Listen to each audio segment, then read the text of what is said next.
Ok, minha gente, fazendo nosso bate-papo aqui com o Marcos Basílio, que é pastor. E também ele gosta de política, também faz. Aliás, você sempre trabalhou com política, né? Trabalhei depois de sair da longo polícia? tempo, aí fui exercer a igreja, né, a partir de 2017, de tempo integral. Era semi-integral, então combinava a igreja com trabalho secular. Sim. E desde 2000, o meu trabalho secular foi vinculado com a política. Fui assessor do deputado Newton Salomão, trabalhei com ele esse período todo. Fui o primeiro chefe do posto de vistoria na Prata, fiquei ali aproximadamente 8 anos. Depois dali fui para a Alerj, né? Ajudando a coordenar o gabinete. Havia uma chefia institucional lá no Rio, do gabinete dele, mas eu chefiava o gabinete daqui. Aqui, a base eleitoral dele aqui. Depois disso também estive na Ciretran, né, trabalhando com um chefe de serviço. Então, quando a última cargo comissionado que eu tive foi Ciretran.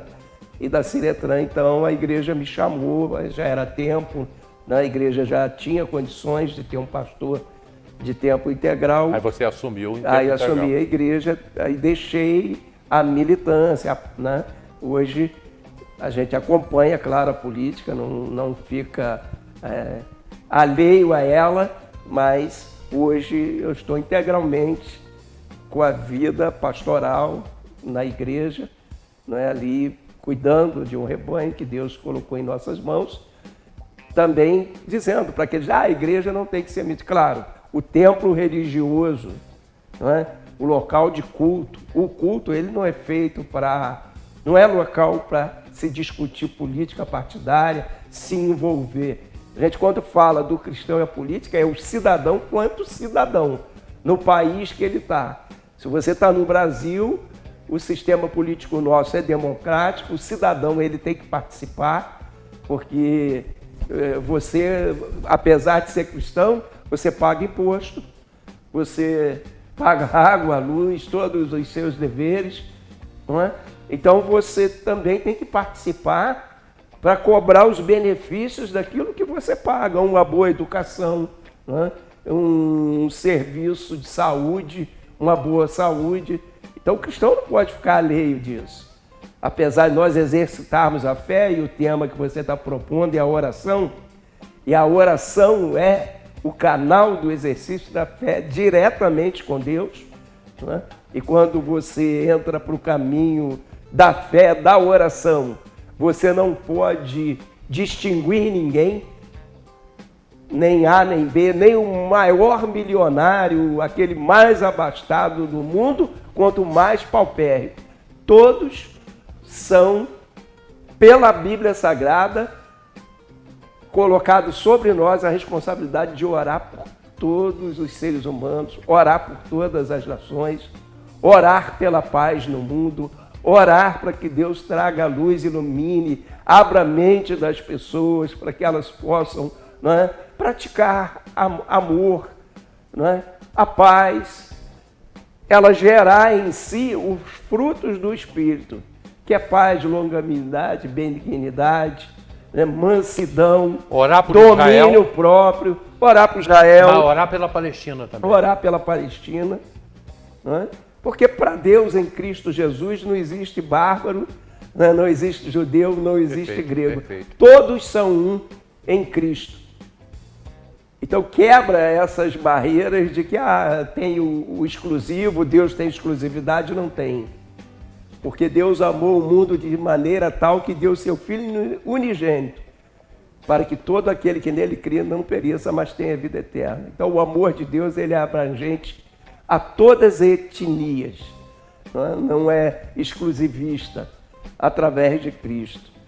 Então a oração ela é um dever do cristão, orar pelas autoridades, isso é bíblico, Romanos 13, toda autoridade é constituída por Deus. Então, as autoridades, os cargos, eles são uma maneira de quê? De se organizar uma sociedade e haver uma administração para que o bem possa ser compartilhado com todos e possa haver harmonia, paz. Se alguém assume e faz diferente, primeiro, ele já está desobedecendo o mandato bíblico, não? Algo que Deus estabeleceu para o bem, não para o mal. Se ele usa aquilo que era para fazer o bem para fazer o mal, ele está indo primeiramente contra os princípios de Deus. E cabe a nós, como cristãos, orar para que a pessoa possa cair em si, para que as pessoas tenham temor, olhe para o outro, né? Porque se eu digo que amo a Deus e não amo o meu irmão que eu estou vendo, o próprio Deus diz, eu sou mentiroso. Porque o reflexo de Deus está em você que eu estou olhando agora. Não está na metafísica, no além da física, né? No Deus que é espírito, mas ele te colocou ao meu lado, ó. Para você provar que me ama, você tem que amar quem eu estou colocando então, diante. perante a Deus, nós somos todos iguais. Todos iguais. Quando o judeu, né, foi questionar Jesus, quem é meu próximo, qual é a história que Jesus conta? O personagem da história que Jesus coloca, que agiu como amor ao próximo, foi um samaritano, que era inimigo do judeu, que socorreu o homem que foi assaltado, deixado semi-morto. Veio o sacerdote, passou de lado. Passou de lado. Veio o levita, passou de também. lado. Veio o samaritano, e naturalmente aquele que estava ferido era um judeu, ele não se importou se ele era judeu, né? Ele ali parou, prestou os primeiros socorros, colocou sobre o seu animal, levou uma estalagem e lá deu toda a atenção. E aí Jesus faz a pergunta, quem, né, foi o próximo daquele homem que estava caindo? Foi aquele samaritano. Né? Amar a Deus e ao teu próximo como a ti mesmo. Então o grande desafio nosso é esse, é amar o nosso próximo como a nós mesmos. Agora, existe uma maneira de orar? Ou cada um tem ora da maneira que lhe convém? Orar, Hélio, não existe, vamos dizer assim, uma linguagem formal, uma formalidade. É você reconhecer a Deus, né? O nosso Criador, aquele que tem o governo de todas as coisas, e estabelecer os princípios, as leis. E um dia nós vamos prestar conta disso. Então a oração ela é muito espontânea. Né? Quando Jesus coloca o modelo da oração, né, dominical, a oração do Pai Nosso, é para que você não fique em vãs repetições, né, falando a mesma coisa ao tempo todo sem chegar a objetivo nenhum. Desde que você, dentro da sua linguagem, seja objetivo, claro, e fale com Deus, né, com fé, com pureza de coração, pedindo a Ele, né, a interferência, a ajuda, a levantar pessoas que sejam comprometidas em promover o bem. E promover o bem não é o meu bem, é o nosso bem, porque na oração do Pai Nosso, o pão é nosso, o pão não é meu. Mas a lógica de vida que nós vivemos, né? Eu vou na padaria comprar o meu pão. Se o outro não tem pão, cada um, a lei de Muricy, que eles cada um cuida de si, não. É o pão nosso de cada dia, é verdade. Nosso. O pão é Eu já falei aqui, naquela dinâmica que o missionário fez em uma aldeia de uma tribo, que ele levou um presente e promoveu uma corrida e disse que o primeiro que chegasse ganharia aquele presente. E a tribo abraçada junto foram e voltaram ao ponto de chegada juntos e todos compartilharam o presente. Então nós estamos vendo que o nosso mundo está tão desigual que você tem pessoa aí que tem trilhões, que se ela viver e as gerações dela ali daqui a 50 anos, 100 anos estiver em vida, não vai conseguir gastar o que ela tem. Mas o que é isso aí convertido em bem-estar para outrem? Né? Então a oração é isso, é trazer ao homem um coração, né, generoso, um coração bondoso. Eu tenho. Porque às vezes a pessoa fica no sentido daquela, mas eu lutei para conseguir. Nós usamos muito o critério da meritocracia. Ah, eu tenho porque eu mereço. E não é verdade. Não é verdade porque nenhum de nós escolheu o lar para nascer. Não é verdade porque nenhum de nós escolheu o país que a gente queria nascer. Cada um nasce dentro de uma condição. As oportunidades, elas não são iguais, elas são diferentes. Então, todos nós temos uma missão aqui. Seja numa condição mais simples, mais humilde, como em uma condição mais afortunada. Todos nós temos uma missão. Olhar para o próximo, amando como amamos a nós mesmos. Eu acertei em ter te trazido hoje aqui. Ontem à noite eu estava em casa, estava pensando nisso, né? Vendo as notícias, e aquilo é um momento que a gente até se assusta de ver tudo o que está acontecendo, não só no Brasil, mas principalmente no Brasil, mas no mundo todo, né? O mundo todo. O que está acontecendo no mundo agora, né? E eu vi também, aí já foi no Facebook, a gente teve agora aí, é uma pergunta que eu quero te fazer.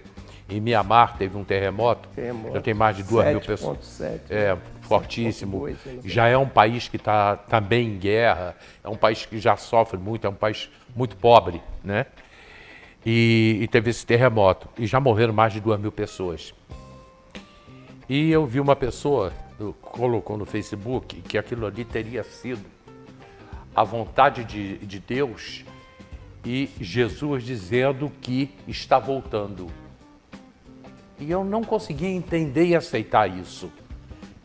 É a vontade de Deus fazer um terremoto e matar 2.000 pessoas? E aquilo ali mostra que Jesus está voltando?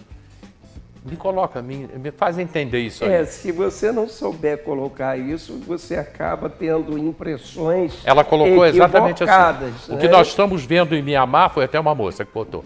O que nós estamos vendo em Mianmar é a vontade de Deus e mostra que Jesus está voltando.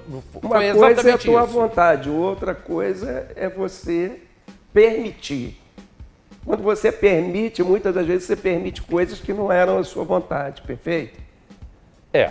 Tem hora acontece. Que você nunca, um filho chega para você, te pede uma coisa, pela tua vontade você não faria aquilo. Mas você permite.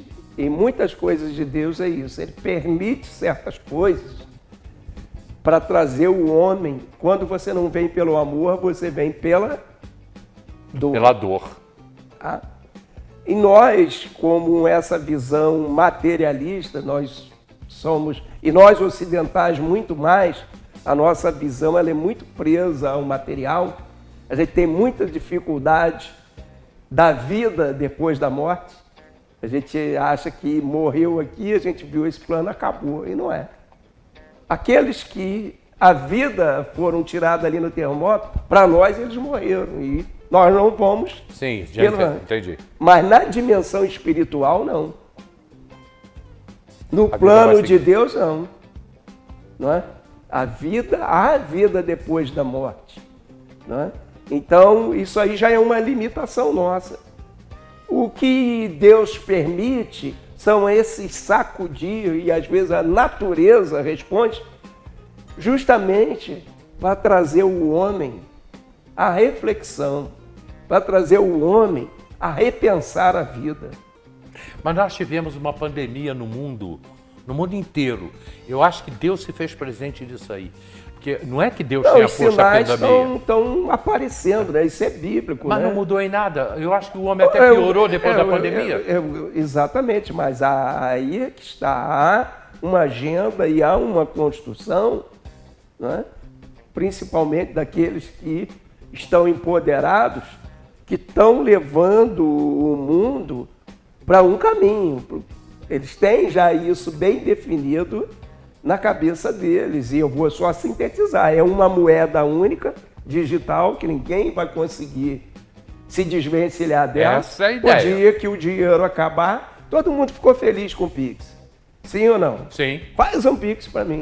Só que você esqueceu que aquele dinheiro, por exemplo, né, eu trabalhava lá na casa do seu Manel não é bem sucedido, eu sou o jardineiro dele, eu ia lá, trabalhava para ele, ele chegava, tirava a nota e dava na minha mão o dinheiro, né? em vivo, em espécie. Certo. Eu saía dali, ia na padaria, o dinheiro está circulando. Agora eu vou lá, trabalho para o seu Manel, ele faz um Pix para mim. Aquele dinheiro que ele me dava vivo, ele tinha o rastreio dele até ele receber lá das economias dele ou da aposentadoria. Estava lá no banco. Quando saía dali, perdia o controle. Que eu te pagava em dinheiro, você pagava o outro em dinheiro.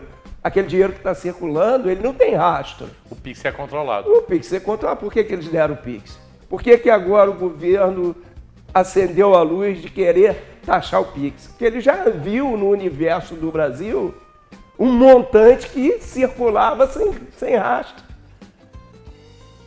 É verdade. O Pix está todo mundo, então o mundo está caminhando para isso. Não tem como fugir dessa realidade. Eu sei que amedronta as pessoas não gostam desse tempo, que é o tema que eu sou aprofundado, que é a escatologia, né? Mas o mundo vai culminar para isso.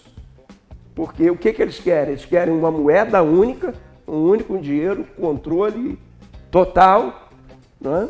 A tecnologia ela está avançando para isso. Você vê que os satélites aí, o mundo hoje está... Então você agora, ao invés de daqui a um tempo, você não vai ter mais o celular com as torres, com as operadoras, teu celular vai estar direto, né? O que o Elon Musk está propondo, o celular dele, mas ele está abrindo para a Apple também, né?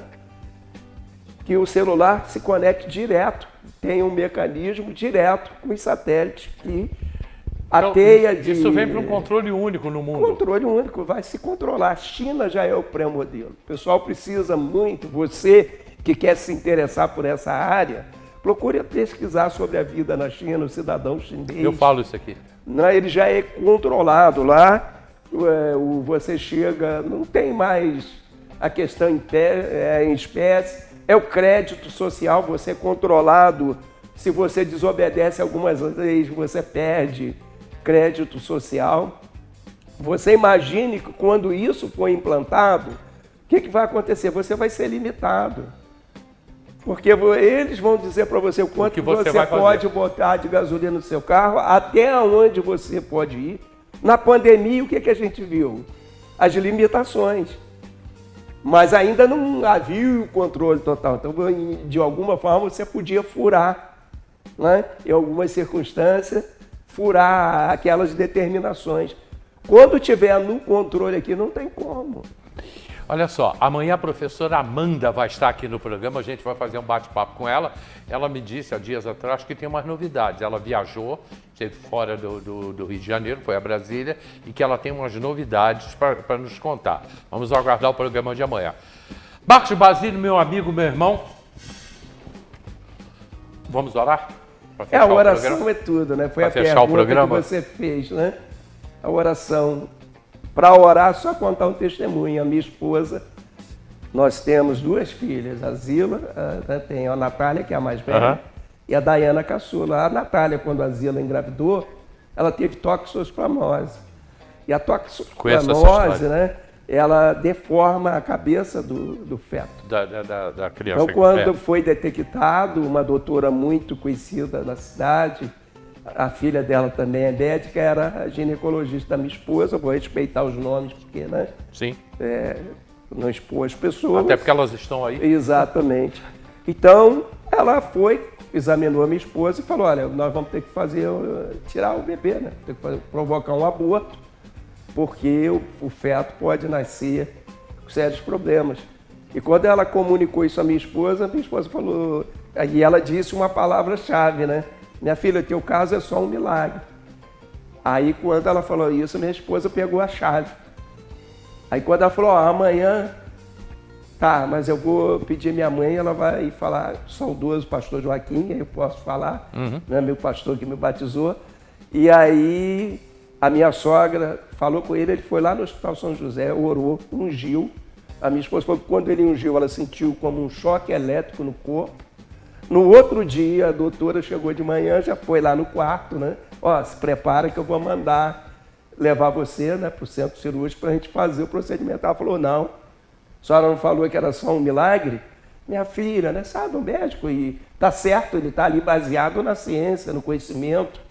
E quando, então, né, ela falou, não, para te acalmar, vamos fazer então um novo exame. E aí foi, colheu o sangue, levou, e quando veio o resultado deu negativo. Aí quem entrou em pânico foi ela, né? Normal, ela tinha, e o troço estava evoluindo, a infecção a cada momento ela estava triplicando, e de repente vem de nada, ela falou, não, tem alguma coisa errada. Vamos repetir o exame. Repetiu.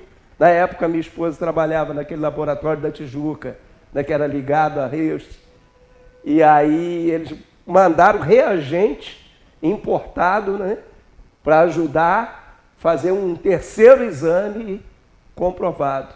Ela ficou curada, minha filha está aí, 38 anos, perfeita. Eu louvo a Deus por isso. Então, tenha fé. Você que está nos ouvindo, a oração do justo pode muito seus efeitos. Não é?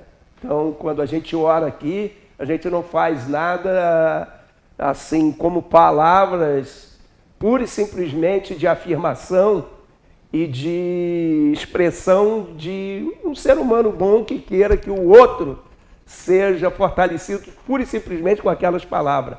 Quando a gente ora, a gente move o céu, a gente move a mão de Deus e Deus age. Deus atende, Deus socorre.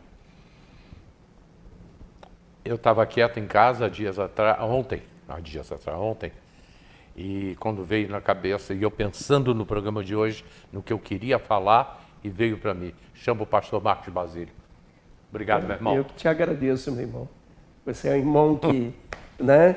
Eu aprendi, conheci você desde os teus programas, tem né? muito tempo, né? Você já era conhecido nosso e não te conhecia, né? Porque quem está na televisão, o artista tem, né, o repórter da rádio, né? Ele entra da rádio, entrava na casa da gente e a gente acaba tendo ali como se tivesse uma intimidade. Mas a vida nos proporcionou, né, a nos encontrarmos, a construir essa amizade. E no Metanoia, né? E no Metanoia. Aqui, amanhã eu estou de volta, 10 da manhã, tem reprise 4 horas, tem reprise meia-noite. E você assiste o pastor Marcos Basílio aí em várias horas, que está entrando também a participação das pessoas na segunda hora. E a gente está de volta amanhã com a professora Amanda, 10 da manhã. Tchau. Obrigado.